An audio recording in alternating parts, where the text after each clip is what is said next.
The overall goal of this procedure is to study the cardiac electrophysiological properties such as conduction, repolarization, arrhythmogenesis, and calcium handling by using optical mapping techniques in the Langendorff-Perfused rabbit heart. This is accomplished by first isolating and retrogradely perfusing an intact rabbit heart via the aorta. The next step of the procedure is exposing the surface of the heart, abolishing the contractions of the heart using excitation-contraction uncoupler blebistatin, and properly staining the myocardium using voltage-sensitive and calcium fluorescent indicators.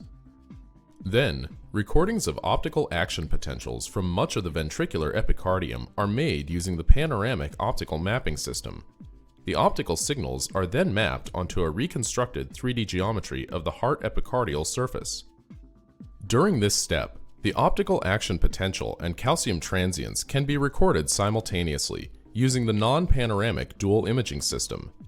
This procedure provides quantitative data of the spatial and temporal myocardium excitation and repolarization, as well as congruent characteristics of calcium handling, which can be analyzed during regular rhythm, as well as atrial and ventricular arrhythmia.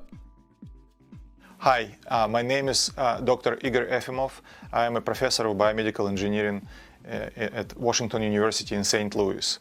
The optical technique which we present today is a unique technology which has a number of advantages over traditional micro and macro electrograms because it is capable to record tens of thousands of action potentials and calcium transients simultaneously. Moreover, this technology is immune to artifacts presented by electrical stimulation and defibrillation, which strongly distort action potentials recorded by any electrograms. Moreover, calcium transients could be only